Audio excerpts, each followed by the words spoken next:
What is the story behind those modern-looking wristwatches on the arms of ancient deities? What is the mysterious bag almost all Sumerian gods seem to carry, and what's inside it? When we look at the stone-carved portrayals of the Anunnaki, our eyes are instantly drawn to these enigmatic accessories, but it's not just the Anunnaki. The graphical portrayal of many of the ancient divinities around the world show these gods depicted in similar poses, wearing clothing that appears to be the same, or at least extremely alike. They all carry a small, purse-like bag. Other objects can also be seen, like mysterious bracelets, which resemble modern-day wristwatches. Are they mere artistic decorations, or could they be symbolic keys, unlocking a labyrinth of lost knowledge and forgotten truths? We'll look for the answers in the new episode of Hidden Origins. Welcome! The Sumerians, as well as many other ancient cultures like the Maya, Aztecs, and Egyptians, depicted their divine beings in strikingly similar ways. But why do we find the same symbols shared by so many different cultures around the world, when in our history books, we're taught that those cultures had no contact with one another, especially across oceans? They were disconnected from different time periods in history. And it's all just random, right? What we're told in school is mainly that most of the ancient civilizations just happened to appear randomly, as if out of nowhere. A group of leaders and hunters chose a place, built a city, and then that city fell apart someday. We're told this all happened in the last 6,000 years. For example, ancient Egypt or the Sumerians. It's that perfect, but it's only perfect 12,500 years ago. So you have the ground saying 12,500 years ago, and you have the shaft saying 4,500 years ago. We hear stories of tons of workers forced to move huge blocks to build gigantic structures like pyramids. But these stories don't really make sense anymore, and it becomes more and more accepted that these civilizations were probably helped by more advanced extraterrestrial beings that humans described as gods. Is it possible that all the ancient cultures worldwide worship the same alien gods? If they did, how could this be? We are told that these cultures had no interaction with one another. This leaves us with few options. Either ideas spread through interactions between these peoples, or the gods appeared to these civilizations simultaneously and gave them the same knowledge. Could the similarity of the engravings, myths, and legends provide an answer? Maybe it has been given to us in the form of another ancient tale. The story of Pandora and her box. When the Titan Prometheus stole fire from the gods and gave it to humans, Zeus wasn't happy about it. So he gave Pandora a pithos, a jar that contained all of the evils of the world. Pandora's box, an artifact of Greek mythology, symbolizes forbidden knowledge and the dangers of temptation. But could this box, bag, or container hold the source of God's power? Over the years, there have been reports of mysterious metal and stone boxes associated with UFO sightings and advanced engineering. Is it possible that these are related to the bags carried by the Anunnaki, which might contain the knowledge of God? Alternatively, could these bags signify a shared culture among ancient civilizations? We have seen the popular images of the Anunnaki and ancient gods from antiquity. The deities are all pictured wearing what seems to be the same jewelry and carrying identical objects. These mysterious bags and cases have had many asking, what's inside? Could it be a source of God's power? According to Assyrian tradition, the Apkallu, or eagle-headed gods, are portrayed holding a bag in one hand and a pine cone in the other. The handbag symbol is one of the most puzzling and debated in the study of ancient civilizations. This motif is pervasive, appearing alongside megalithic structures and lost civilization imagery across the globe. It can be seen in Pillar 43 at Göbekli Tepe in Turkey, in ancient Sumerian carvings featuring the Anunnaki, and even in Olmec from La Venta, Mexico, where it's held by a figure associated with Quetzalcoatl or Kukulkan, both serpent-headed deities. So, what does this handbag actually represent? To decipher its meaning, let's consider its frequent companion. The stone images show the Anunnaki holding an object that looks like a pine cone, often held up in a prominent position, most commonly in the right hand.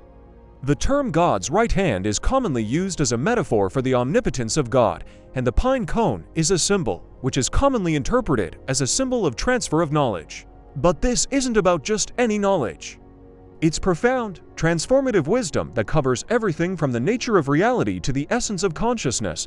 What did the Anunnaki look like? While there are numerous depictions of the Anunnaki, Most of them show them in a similar way, with wings and each having distinctive symbols. For example, the Anunnaki god Nanada is portrayed with an eagle head. But here's where it gets interesting. These gods often hold a pinnacone. They're always facing it forward, in front of them. Now, why does this matter? If you go to the Vatican, you'll find the world's biggest pinnacone sculpture right in the middle of the square. Even the Pope's staff has a pinnacone on it. So, it seems like these symbols aren't random. They mean something significant. Whether it's the eagle's heads or the pine cones, each symbol is chosen for a reason. And that's what makes studying these ancient pictures so interesting. And like the pine cone, a universal symbol found across various cultures, serves as a powerful emblem of wisdom, knowledge, and the cycle of life from ancient Egypt to Hinduism, from modern religious practices to esoteric traditions. This seed carrier holds profound significance if we look at the ancient Egyptian mythology. The god Osiris, who governs the afterlife, is often depicted with a staff topped with a pinnacone, underscoring its spiritual relevance. Similarly, in Hinduism, Lord Shiva, the deity of transformation and destruction, has associations with the pinnacone. The symbolic importance of the pinnacone persists even in contemporary religious settings. Notably, the papal perula, the Pope's staff, features a decorative pinnacone. Even more striking is the large bronze pinnacone sculpture located in Vatican Square, which serves as a testament to its enduring spiritual and historical importance. One of the most captivating elements of the pinnacone is its intricate hexagonal design, a feature that links it to conifer trees, among the most ancient species of plants on our planet. If you closely examine a pinnacone, you'll find that its spines, also known as scales, are arranged in a complex spiral pattern that seems to flow effortlessly from its base to its tip. Remarkably, this natural formation aligns with the golden ratio, a mathematical constant approximately equal to 1.61a that has intrigued mathematicians and naturalists for centuries. This ratio is omnipresent in nature, appearing in phenomena as varied as the arrangement of sunflower seeds and the spiral arms of galaxies. The golden ratio is a cornerstone of what is known as sacred geometry, a field of study that explores geometric shapes and their role in the construction and understanding of the universe. According to proponents of sacred geometry, these patterns and ratios are more than mere coincidences. They are the building blocks or blueprints of reality itself.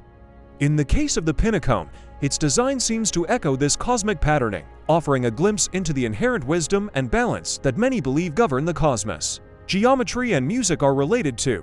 And maybe music is just the geometry that we experience with our ears. And maybe geometry is just the music that we experience with our eyes. Transitioning from esoteric symbolism to biological function, the pineal gland, an enigmatic pea-sized organ nestled deep within the recesses of the human brain, exhibits a form strikingly reminiscent of a pine cone. Situated almost at the geometric center of the brain, this gland plays a crucial role in regulating circadian rhythms by controlling sleep-wake cycles through the secretion of the hormone melatonin. However, its significance transcends the purely physiological. For centuries, various spiritual traditions around the world have venerated the pineal gland as the anatomical location of the third eye. This is thought to be a metaphysical portal, so to speak, offering access to elevated states of awareness or consciousness. It's as if this tiny gland serves as a biological antenna, finely tuned to receive signals from dimensions beyond our ordinary perception. Beyond its spiritual dimensions, the pine cone serves as a remarkable biological metaphor for the eternal cycle of life and death. The cone carries seeds that will eventually give rise to new trees, thereby continuing the endless loop of birth, decay, and rebirth. It encapsulates the concept of cyclical existence, which is a core principle in many religious and philosophical systems. In modern research, Dr. Rick Strassman, a pioneering scientist in the fields of neurobiology, has proposed an intriguing theory about this mysterious gland. He suggests that the pineal gland may synthesize and release DMT, also known as dimethyltryptamine, a potent psychedelic substance. During transformative life events such as birth, extreme stress, or near-death experiences. You know, there's the possibility we have a DMT neurotransmitter system. Users of DMT often report otherworldly visions and encounters with mystical entities, which intriguingly frequently feature serpents, a symbol itself steeped in spiritual and mythological import. Now, going back to the Anunnaki. Far from being a mere artistic choice or decorative flourish, this recurring motif of the pinnacone may hold profound layers of meaning that intersect with spirituality, philosophy, and even neuroscience. The Anunnaki holding pine cones could signify their possession of sacred, universal knowledge, wisdom that transcends time and space. The pine cone, a symbol deeply embedded in ancient cultures as a repository of wisdom, might thus serve as a metaphoric key to unlocking realms of higher understanding and divine truths. It's conceivable that these deities were not just guardians of cosmic knowledge, but also gatekeepers to advanced states of consciousness. Building upon this line of thought, the pine cone may also hint at the activation of the pineal gland, or the third eye, in various spiritual traditions.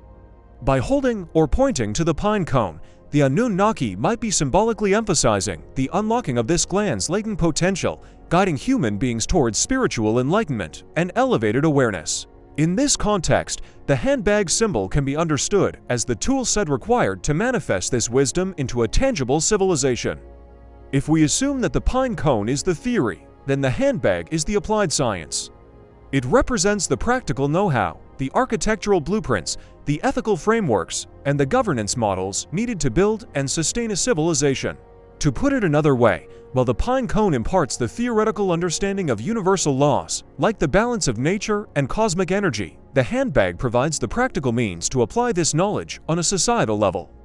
It's the difference between knowing how the universe works and being able to construct a civilization that mirrors this cosmic harmony.